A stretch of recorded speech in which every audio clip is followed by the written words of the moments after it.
Good morning बच्चों। Good morning sir. बच्चों आज विज्ञान में हमारा फोर्थ चैप्टर स्टार्ट हो जाता है और फोर्थ चैप्टर है हमारा भौतिक और रासायनिक परिवर्तन। इससे पहले हमने 3 चैप्टर पढ़ लिए हैं। अब चौथे चैप्टर पे आते हैं तो चौथे चैप्टर का हमारा नाम है भौतिक एवं रासायनिक परिवर्तन। आज की इस क्लास में हम जानेंगे कि आखिर भौतिक परिवर्तन क्या होता है और रासायनिक परिवर्तन क्या होता है। देखिए हमारे पाठ का नाम है भौतिक और रासायनिक परिवर्तन। इसमें एक वर्ड आया है परिवर्तन। सबसे पहले परिवर्तन का अर्थ जान लेते हैं। परिवर्तन होता क्या है। तुम पहले जब पैदा हुए थे तो कितने छोटे थे? इतने ही थे।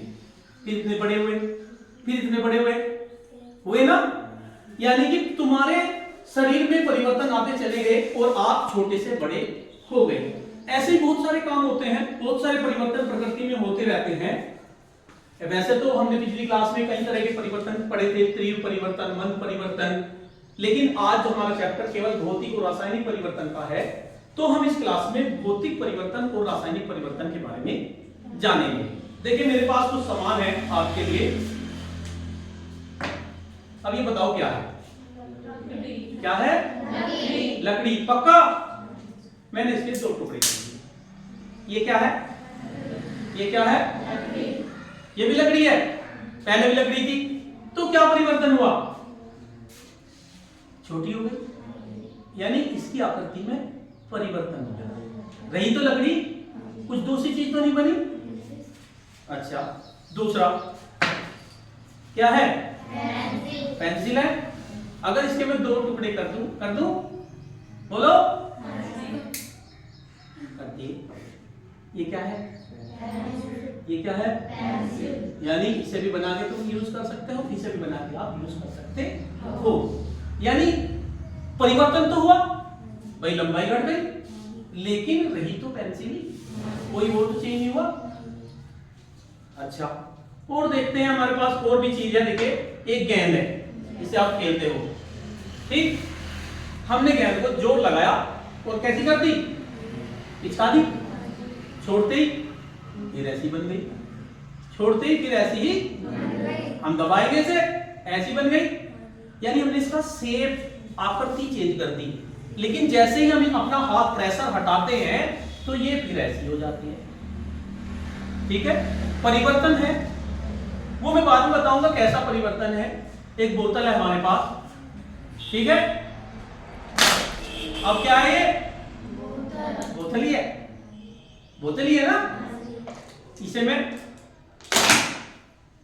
फिर ऐसी हो गई, यानी इसकी आकृति चेंज हुई। आकृति चेंज होने के बाद ये फिर दोबारा से ऐसी की ऐसी हो गई। हमारे पास एक कागज है, देखिए, इसको मैंने फाड़ दिया, 2 टुकड़े हो गए। ये क्या बन गया? ये क्या बन गया? रहा तो कागज ही। यानी कि ऐसा परिवर्तन जिसमें कोई नया पदार्थ ना बने, नया पदार्थ ना बने और उसकी आकृति में चेंज हो जाए, आकार में चेंज हो जाए, तो ऐसे परिवर्तन को हम कहते हैं भौतिक परिवर्तन। देखिए मेरे पास ये खेलने का सामान है। वैसे तो जिस दिन अनुप्रस्थ और अनुदैर्ध्य तरंगे का चैप्टर आएगा मैं आपको बताऊंगा। कितना बड़ा हो गया? फिर ऐसे ही हो गया। कितना बड़ा हुआ? तो ये कौन सा परिवर्तन है? भौतिक परिवर्तन। यानी भौतिक परिवर्तन का हमारा मतलब है, देखिए एक रबड़ है, रबड़ छोटी सी है, हमने बड़ी करी, बड़ी हो गई और फिर छोटी हो गई। यानी भौतिक परिवर्तन से हमारा मतलब है भौतिक गुण, जैसे अवस्था, रंग बदल जाए। मान लीजिए ये है हमारा, इसमें नमक है, हमने नमक इसमें घोला, नमक घुल गया, रहा तो पानी।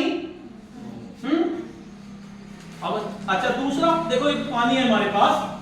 अगर इस पानी को मैं फ्रिज में रख दूं, क्या में रख दूं? फ्रिज में, क्या बन जाएगा? बर्फ बन जाएगा। रहेगा तो पानी, अवस्था चेंज होगी बस, द्रव से ठोस बन गया। और अगर उबाल दूं, भाप बन जाएगा। ठीक है, इसी तरह से मैंने नमक घोल रखा, अगर इसे उबाल दूं तो नमक नीचे रह जाएगा, तो उड़ के चला जाएगा बाहर। यानी अवस्था चेंज हो रही है, भौतिक गुण जैसे अवस्था, रंग, आकार, आकृति, गंध में परिवर्तन हो जाए तो हमारा कौन सा परिवर्तन है? भौतिक परिवर्तन। और ये परिवर्तन अस्थायी होता है, फिर दोबारा से ऐसा बन जाता है। अब देखा हमने बोतल दी, पीछे गई और फिर ऐसी हो गई, ठीक है, बोलती। दूसरा, परिवर्तन का कारण हटाने पर पुनः प्रारंभिक पदार्थ प्राप्त हो जाता है। पहले वैसा ही कागज हमारा बन जाएगा, किसी नए पदार्थ का निर्माण नहीं होता। कागज टूटा, रहा तो कागज ही। पत्थर का टुकड़े थे, हमने कई टुकड़े कर दिए, पत्थर को तोड़ के हथौड़ा मार के, रहा तो पत्थर ही। बर्फ पिघल गई, पानी थी, पानी है, पहले ठोस थी फिर द्रव बन गई, या चीनी या नमक मिल गया, या पेंसिल हमारी टूट गई। तो ये हो गया हमारा भौतिक परिवर्तन। अब बात करते हैं रासायनिक परिवर्तन की। एक ऐसा परिवर्तन जिसमें जो दूसरा पदार्थ बनेगा वो पहले वाले पदार्थ से बिल्कुल अलग होगा, और हम दोबारा कितनी कोशिश कर लें वो हमारा नहीं बन सकता। क्या है? कागज है। मैं इसे जला देता हूं। क्या करता हूं? मैं इसे जला देता हूं कागज को। हमने कागज को जला दिया, इसे रख दूं, कभी हाथ ही जल जाए। ये हमारा जल गया। जल गया तो क्या बन गई? राख बन गई। क्या अब इस राख से कागज बनाया जा सकता है? तो ये कौन सा परिवर्तन हुआ? रासायनिक परिवर्तन। जब दोबारा वो चीज ना बनाई जा सके।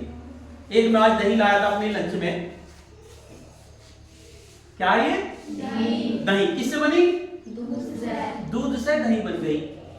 क्या हम अब दही से फिर दोबारा दूध बना सकते हैं? नहीं बना सकते ना। तो दूध से हमारी दही बन गई। इसी तरह से काफी चीजें हैं, हमने कागज को जलाया, बहुत सी चीजें ऐसी होती है जिनसे हम दोबारा वो चीज नहीं बना सकते।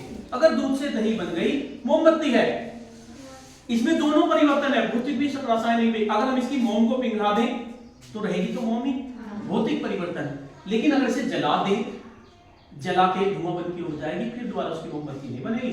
तो ये क्या है? हमारा रासायनिक परिवर्तन। तो ये अंतर होता है भौतिक परिवर्तन और रासायनिक परिवर्तन में। एक बार रासायनिक परिवर्तन को देख लेते हैं। रासायनिक परिवर्तन से बनने वाले पदार्थ रासायनिक गुण और संगठन में प्रारंभिक से भिन्न होते हैं। यह परिवर्तन स्थायी होता है। एक बार जो हो गया, एक बार अगर राख बन गई तो वो फिर दोबारा से हम उससे कागज नहीं बना सकते। सामान्यतः प्रारंभिक पदार्थ पुनः प्राप्त नहीं किया जा सकता, इसमें नए पदार्थ का निर्माण होता है। जैसे कोई हमने लकड़ी जलाई, उसकी बन गई राख, दोबारा से तो लकड़ी बना नहीं सकते उसकी। केक बनाया है, कभी खाया है? केक बनाते हैं, फिर दोबारा से वो जिस चीज बनाया वो चीज दोबारा नहीं बन सकती। इस तरह माचिस की तीली मैंने जलाई, ये माचिस की तीली है, अगर हम इसे तोड़ दें, इसी में दो परिवर्तन। अगर हमने इसे तोड़ दिया तो भौतिक परिवर्तन, लेकिन मैंने अगर इसके ऊपर का मसाला जला दिया तो ये क्या है? हमारा रासायनिक परिवर्तन। यानी दोबारा नहीं बन सकता, जो इसमें रसायन है ये दोबारा हमारे नहीं बन सकते। तो अब आप देख सकते हैं ऐसे बहुत सारे उदाहरण हैं। लोहा है, लोहे में जंग लग जाती है पहले, अब जब जंग लग गई, मान ली कील है, उसमें जंग लग गई, काली हो जाएगी, फिर दोबारा ऐसी कील नहीं बनेगी। तो ये भी क्या है? हमारा रासायनिक परिवर्तन। तो भौतिक परिवर्तन और रासायनिक परिवर्तन में यही फर्क है कि भौतिक परिवर्तन में आप दोबारा उस चीज को प्राप्त कर सकते हैं, रासायनिक में आप प्राप्त नहीं कर सकते। तो ये उदाहरण है, इनको आप लिख लेंगे, और अगर आगे आपसे कोई एग्जाम्पल पूछेगा तो आप बता दोगे भौतिक परिवर्तन रासायनिक परिवर्तन में क्या अंतर है। तो कल मैं आपसे पूछूंगा। आज के लिए इतना है, धन्यवाद।